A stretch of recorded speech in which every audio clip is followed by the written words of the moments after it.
Hello and welcome everyone to the National Veterans Small Business Coalition's Charlie Mike series, graciously sponsored and brought to you by BAE Systems. Today we are thrilled to launch a new series on all things data. This session features Tom Eytcheson, CEO of Dynamic Information Solutions, and Matthew Dicks discussing telling your story with data. Enjoy today's session. See you soon. Bye-bye. Well, welcome everybody. I want to welcome you back to the next part in our series on data and its value to the business. Want to thank the NVSBC for the opportunity here to be part of their continuous learning endeavors. And like all parts of this series, what we're trying to do here is be useful and provide value for the members. And so today we're continuing that, and you see by the title of this series, it's Tell a Story. Well, what does telling a story have to do with data? Well, that's why we're here. And we're gonna try to provide some insight into the power of storytelling. Everything comes back to storytelling, and data is a necessary part of telling a story. And to that end, I thought that the best way to introduce and bring value in telling a story is to invite one of the best storytellers that I've come across. And he's with us here today, Matthew Dicks. He's an actual teacher, a fifth grade teacher of over 25 years. He's an amazing author. He's got books on a variety of things, both fiction and nonfiction. His latest one is Stories Sell. So that's available. It's a great book about how to use stories to sell, obviously. And he happens to not only write about this stuff, but he actually practices his craft. He's a 10-time Moth Grand Slam champion. And that's no trivial thing. And he may have added to that in the time in between the time I last talked to him, but he's here with us today. Matthew, what a great pleasure it is to have you, to know you, and to have you as part of this. So welcome to this endeavor. Thank you. You're very kind. I really appreciate the introduction. I can tell you I did not win last night, so the number stands at 10. Okay. I failed at my goal. Well, it's sure to increase at some point here, so it's great to have you.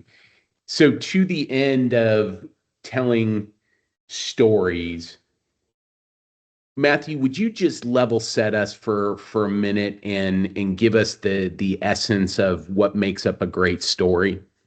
Sure. It's a great question because I think when I work with folks, the first struggle we always have is understanding what you're supposed to be doing. Oftentimes, people seem to believe that if something happens to you, or you have information to share or data to share, if you put it in some chronological order, that amounts to a story. So you go to work and some stuff happens at work, and then you come home and tell your spouse what has happened. You've now told your spouse a story, and that's just not the case. What you've done is reported on your life, which is really interesting to mothers and some spouses, but really no one else. So we want to avoid reporting on our lives, at least when we're trying to actually move people, get people to believe in us, purchase our product, believe in our idea, things like that.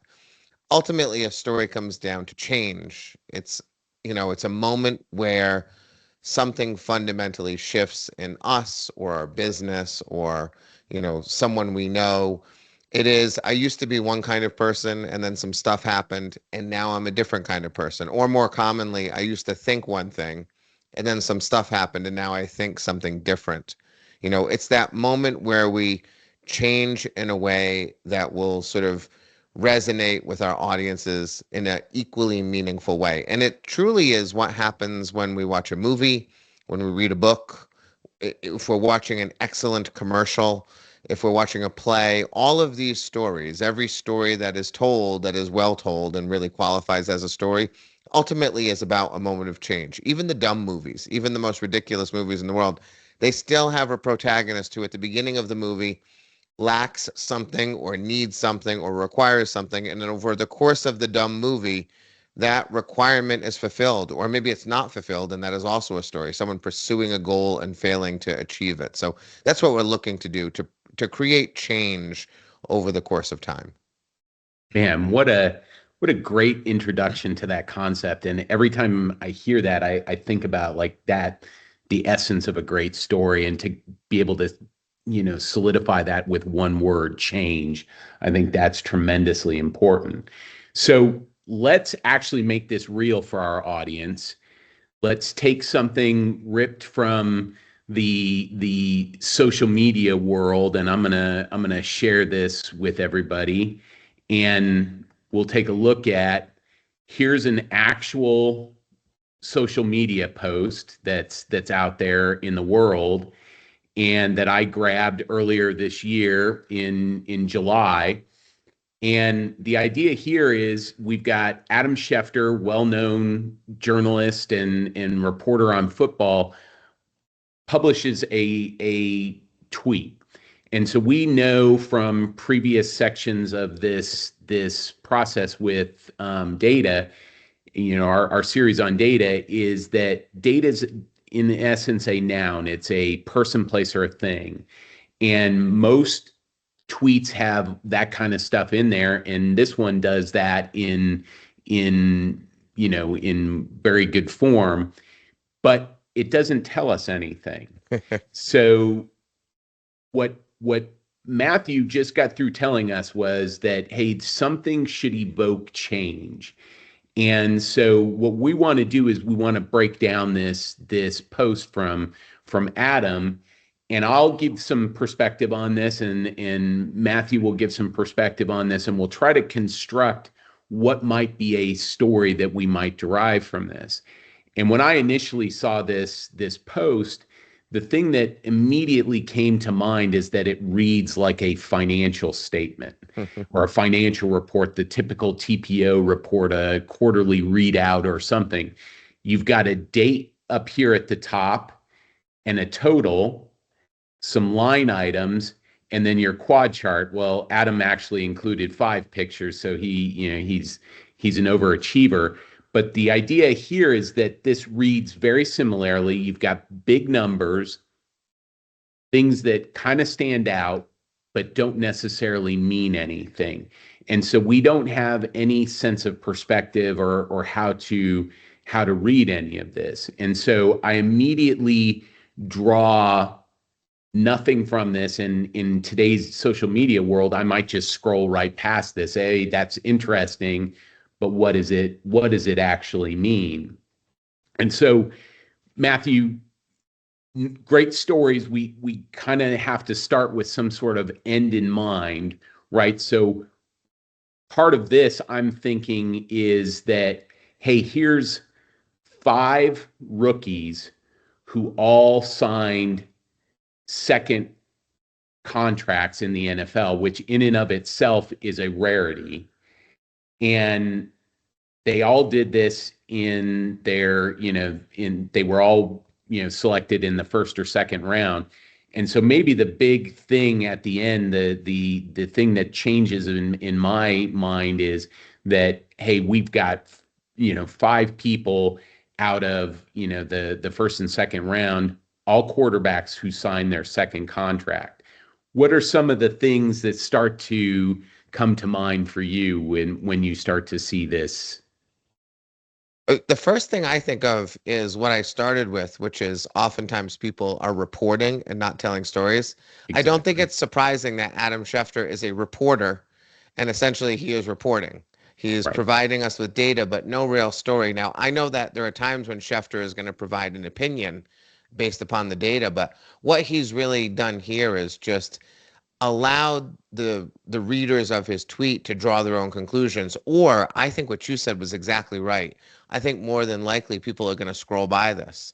I think that the odd assumption people make all the time is that people want to hear what we have to say. And I think the best storytellers in the world are the people who assume that no one wants to hear anything we have to say unless we give them a reason to actually pay attention and listen. And here Schefter really hasn't given us anything to pay attention to other than large numbers. But the Right. collection of large numbers are so similar that they cease to be large almost.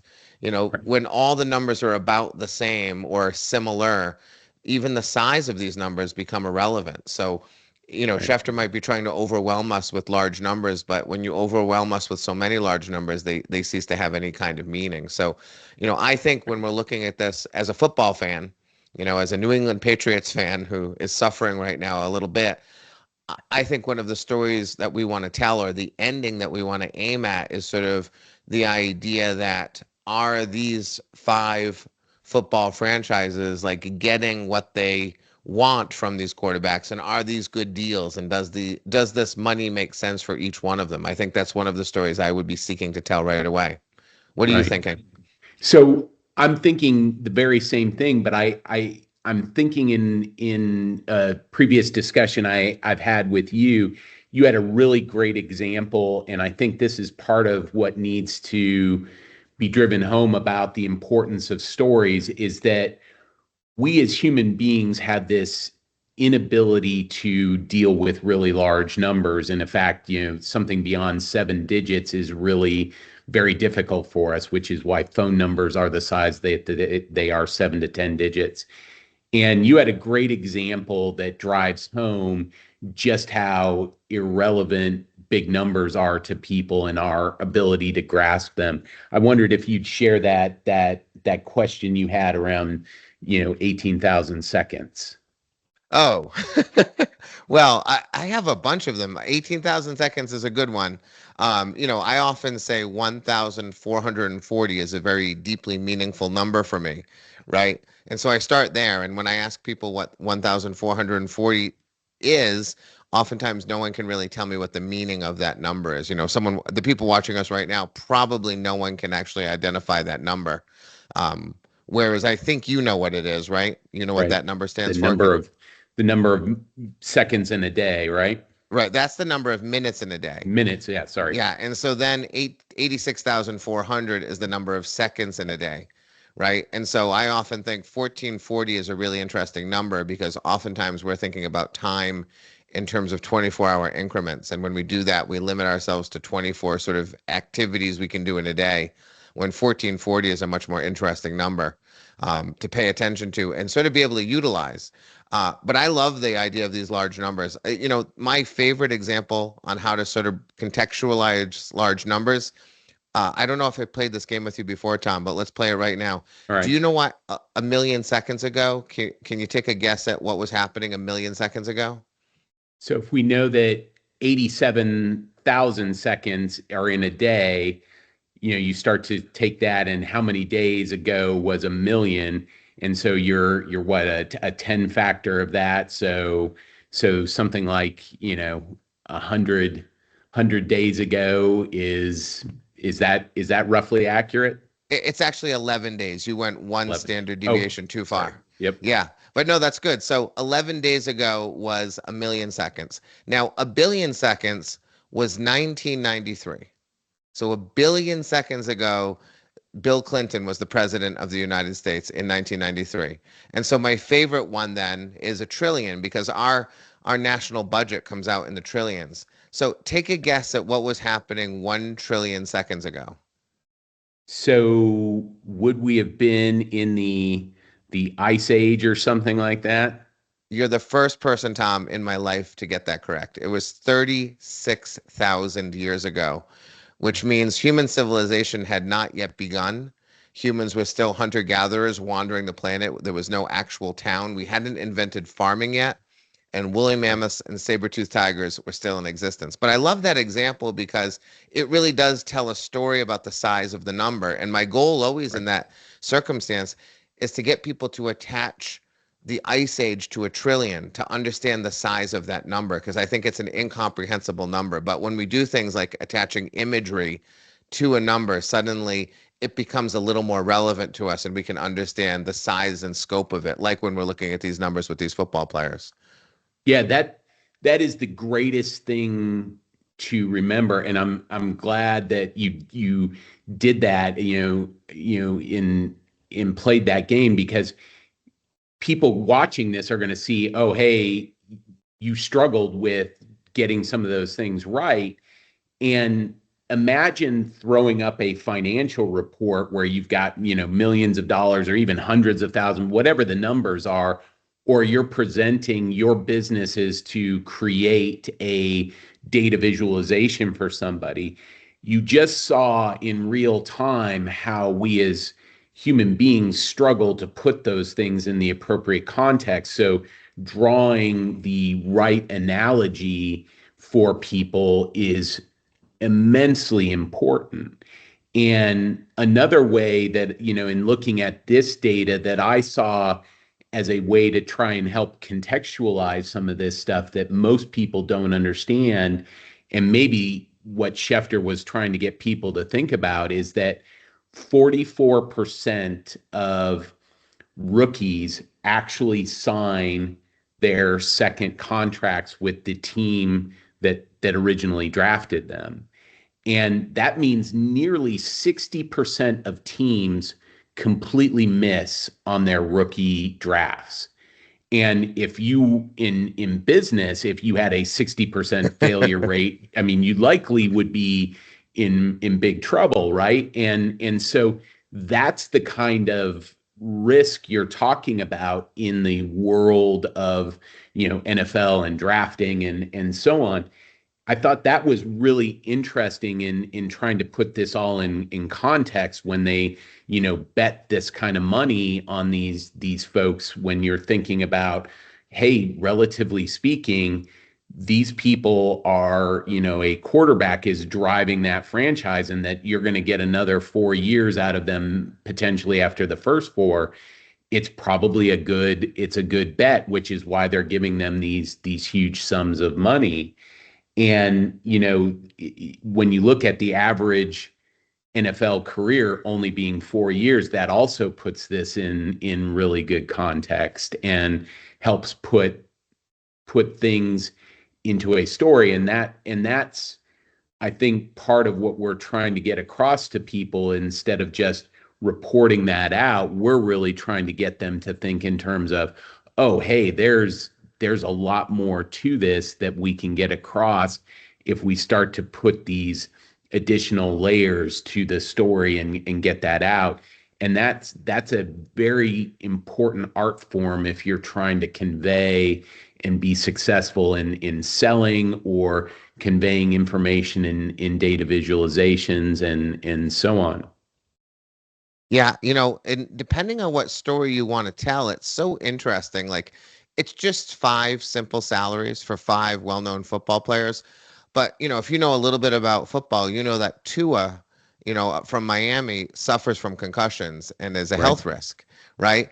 And it looks here like he's the least paid quarterback on the list Mhm. because maybe he has those health issues. But actually, if you do the math and you calculate the Joe Burrow 5 years versus the 2 or 4 years, Right. he's actually making more money than a lot of the quarterbacks on the list, even though the numbers might mislead you in that way, which is a really interesting way that we have to make sure we're telling a story well. As Schefter puts this out, I would not be surprised if many football fans looked at this and said, oh, he's trying to show us that Tua is making the least amount because of his health concerns, when actually, if you do the calculations, Tua is actually making more money than some of the people on the list. He's just there for 4 years rather than 5. So looking Right. to tell that end story again is really interesting. I mean, we could honestly just turn the world against these football players if we wanted to as well. If you wanted to argue that football players are making too much money, these numbers don't make sense to anybody. But if we say that, I think the numbers work out to be Joe Burrow is making about $150,000 a day for the next 5 years, including days off and when he's off season. That's Right. 365 days a year. Every single day he makes $150,000. That's a number that might upset people a lot more than 275 million, because again, 275 million is completely out of context for most human beings. But to understand that that man's going to make $150,000 a day every single day for the next 5 years, that might be a number that would anger people. So if our end goal, again, thinking about what the story is going to be at the end, if our end goal is to say, listen, the NFL is a little crazy, we should not be paying these people that much, the 150 per year is a lot more meaningful to people than the 275 over the course of 5 years. So just looking at data and presenting it in the way that serves your story best can really change how people see these numbers. Or you could put it in terms of the relative value of the teams, because we also know that, an NFL team on average is worth, between $5 and $6 billion, depending upon how you look at the valuations. And a quarterback, a lifetime quarterback can change the value of that franchise by more than their salary. And by changing, the viewership, the attendance at the stadium, how many times they appear on television. And so all of those things have to be factored into how you tell that story, because, a Joe Burrow playing for the Bengals versus playing for, the Patriots, who had that incredible, run, is a very different story. So you can place this in terms of that. And, it's also, I think you drew a great analogy in one of our discussions, where if you looked at this as, if you were thinking about having surgery and the price of a surgeon, you're looking at, a surgeon in Jordan Love, who plays for a very consistent team, versus, Joe Burrow, who's playing great for a team that is, that's run in a very mediocre way. Right. Yeah. If you think of these, if you think of these franchises as hospitals, right? Do you want to go see the great surgeon in the terrible hospital, or do you want to see the average surgeon in the really reliable hospital? It really makes Jordan Love's salary here interesting, because of all the players on the list, I think Joe Burrow, in terms of value to the organization, probably has the highest value to the organization, Right. because his organization is typically a mess. I mean, they're the Cincinnati Bungles for a reason. Right. Whereas the Packers and Jordan Love, they almost don't need him, because no matter what happens on that field, they're always going to be successful because they're the Green Bay Packers. And even part of that comes down to where they play and how there's nothing else going on, in that part of the Right. world. Like when you have the Packers and you're in that part of the world, it's critical that your football team is great and everyone loves them. So, it's almost as if the Packers have overinvested, at least in terms of the return on the investment, in terms of their value of their business, whereas Joe Burrow can really escalate the value of a football team. In the same way, I watched the Tom Brady turn my team from a miserable, awful football franchise that had no amenities in its stadium and was really a mess. And over the course of 20 years, it's become a premier team simply because of Tom Brady. So in that case, the salary really did turn over the company or the franchise in a meaningful way. So looking at the numbers that way can certainly tell a different story too. We could end our story with which player actually is going to return the greatest amount on the wealth of the franchise based upon the investment being made here. And that's an interesting story to tell as well. Right. The greatest change agent, to you go back to the story, right, is who might be the greatest change agent, and how might you place that into the appropriate context for the value of the franchise. And there's a number of ways that, franchises are valued, and the impact of a star player is very difficult to manage, but at some point that has to be part of the story, because somebody like a Tom Brady never made close to these salary numbers, yet he's had this lifetime impact on the Patriots. And that's undeniable. And I think that's what's powerful about, seeing numbers and then being able to tell the story underneath it. And I think what we're trying to convey here with this, and this is a simple tweet or, social media post, but data is literally all around us, right? We're being bombarded by this. And in the case of this, it's a report versus having any meaningful impact on the end consumer. And I think what we're trying to get across is that stories are necessarily part of adding value to data. Data is an element of a story, and we should be thinking in terms of how do we take data and envelop that in a story and show the change that's come out of that, which is something that should be part of when we're doing a data visualization or a financial readout on a quarterly basis. What was that change? What is that thing that we're trying to get management or the new customer? What are we trying to get them to see as a result of looking at the data as we've presented it? Yeah, and I'll say that telling the story, especially with data, is going to be critical because no one remembers numbers. Like numbers are easily forgotten and willfully forgotten. You don't remember the PowerPoint presentation that you saw 3 days ago, but you remember the movie you saw 30 years ago because our brains are wired for stories, right? Our ancient brains, which for almost all of human history, we were unable to convey information from one generation to the next through the written form. So our brains are pre-wired to understand and retain story. So even this conversation, this simple conversation about these numbers, have made them so much more memorable to people based upon the stories that we've proposed to tell and the many stories that you could tell from them, which is just an indication that presenting data absent a story is a guaranteed way to be forgotten very quickly. If we looked at these numbers in 5 minutes, most of the numbers would have fallen away from our minds. But if we think about things in terms of Joe Burrow returning the greatest investment, per dollar to the Cincinnati Bengals compared to Jordan Love, now we have a sense and a story behind it that starts to really resonate. So telling stories about data guarantees, or at least certainly helps us become more memorable. And I think that the best stories are the ones that are unforgettable and easily retold to other people. Right.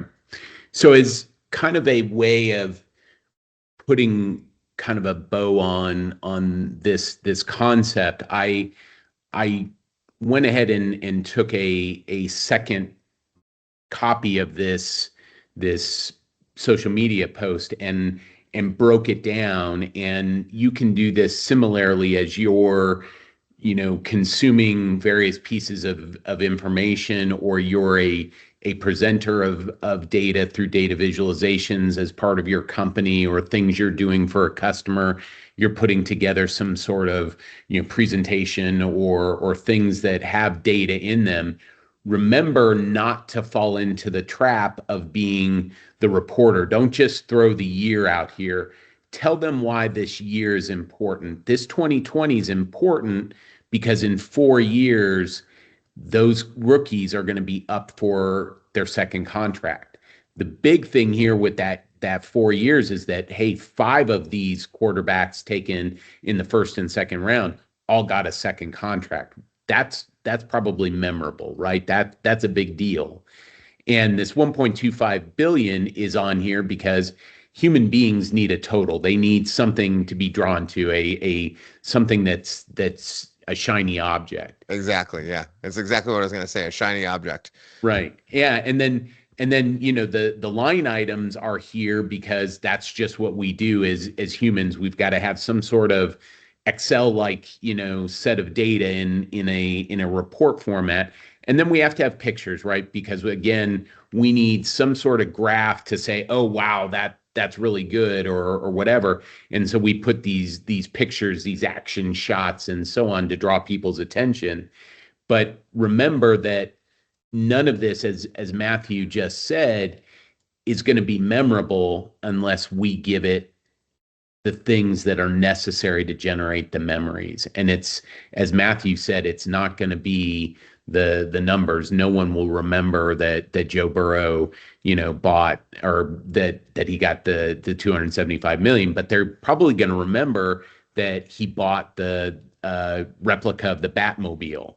And that 275 million bought that Batmobile. It's like, oh yeah, I remember that now from that presentation. I just put this in context of a movie that everybody knows, or whatever the case may be. And so I think that's massively important, not to let yourself fall into this trap of recreating the TPO report, but to create a memory. Yeah, I love that Batman example. I think the word that you used there was so critical, which is context. Numbers outside of context mean nothing. And once you start to think about all of the context that we can bring to even this simple set of numbers, you find a lot of stories to tell. We've been talking about the value of an NFL franchise, and you have to ask yourself, is the value increased by Super Bowl victories, or is it increased by playoff appearances, or is it increased by star players? I'm just looking at Tua here, and I remember before Tua, there was Dan Marino, who never won a Super Bowl. And so did Marino bring a lot of value to the Dolphins because for years he was an excellent player who didn't win a championship? And is that Tua's fate as well? Or like you brought up Tom Brady, who didn't make as much money but brought 6 Super Bowls to the Patriots. Are the Patriots valuable because of the Super Bowls, or are the Patriots valuable because of Tom Brady? One of the really interesting things would be for us to look at this list 10 years from now and Right. take a look at what has happened to them in terms of their championships and the value of their franchises as a result of the performance they've had. So I think all of this comes down to what you've described, which is context, and that is essentially going to be the story that we tell. Yeah. And that's going to be the richness of this, in 10 years, as you noted, that you can go back and look at these franchises. And it just so happens that the Miami Dolphins were last sold in 2008, and they were sold for 1.1 billion. And so you'll be able to look at that and say, okay, well, did Tua's injuries cause him to be now sidelined, or is he able to take this franchise to the next level? Was Dan Marino the reason why the Dolphins, accelerated their value to over $1 billion by 2008? That was big news in 2008 when they sold for over $1 billion. That was a big number at the time. Again, no context for it, but it was just big relative to everything else.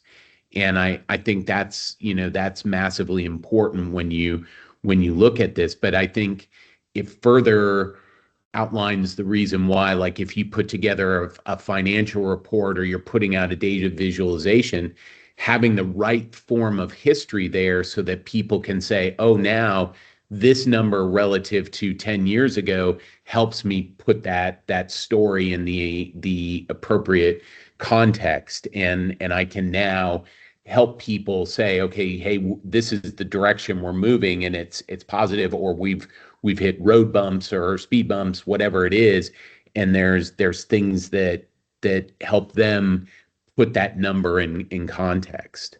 Yeah. So that was really good. And if we can attach emotion to our stories in any way, that's going to help as well. So, I do think things like the Batmobile actually is a great way to emotionally attach, an audience to a story. Any Batman fan is going to suddenly think differently about Joe Burrow. So not only have Right. you landed an image, but you've given us an emotion. So just thinking about these numbers, and I think $150,000 a day for 5 years is also an emotional attachment to that number for the average American who probably is not making $150,000. That probably is an emotional punch in the gut to a certain degree, unless you're a Joe Burrow fan and he's throwing footballs for your team, at which point you might emotionally feel good about it. So Right. we got to get people to feel something about the numbers, not only comprehend the numbers. They should walk away having a sense of what we want them to think about the numbers if we want to be people in control of the data we're presenting. Right. And that really is the power of storytelling, is you exert some control around what people are taking away from this, right? You're helping build a narrative for them, and what's imprinted on them, what's going to be taken away. And so all that imagery, and that's why I bring up, like the more you research about, in this case, the quad charts are human beings, so you can draw on richness there. But again, if you took this back to a business and said, oh, hey, I've got this chart, and it may talk about some manufacturing process. Well, you may take them into the manufacturing plant and give them something to remember about, here's how we're building this, or here's our, 30-ton press, and here's what it's doing, so that you create that image that you're controlling what they take away in that instant. Yeah, it's the difference between being a storyteller and a reporter. I mean, Yeah. really here, Schefter is not attempting to put his own spin or opinion on information. He's just literally putting out numbers and allowing football fans to take what they want from those numbers and sort of draw their own conclusions, which is fine if you're a reporter and you're just sort of playing it down the middle. But if you are using data in your business, you should not be playing it down the middle. You should be leveraging that data in an honest way to the best, results that you want from that data. So we absolutely have to be thinking about what is the audience feeling and thinking about what we're presenting at all times, and what do we want them to be feeling and thinking, and ideally those two things will align. Yeah, and I think what you did right there, Matthew, was summarize the whole intent of this section in such a elegant way, is that if you're intending to use data in any meaningful way, you can't simply just be a reporter of it. Its Right. value is not in its sheer, written down or whatever. It's got to be somehow articulated or powerfully presented to make it memorable. And that I think is the usefulness that we hope people would draw from this section. And you summarized it so well right there. If people can just get this notion of, I'm a reporter here, and that's probably not good, and I'm a storyteller here. I've attached imagery, I've attached significance, I've created a memory. That's so important with data. Yeah, and always keeping in mind, I think, your audience.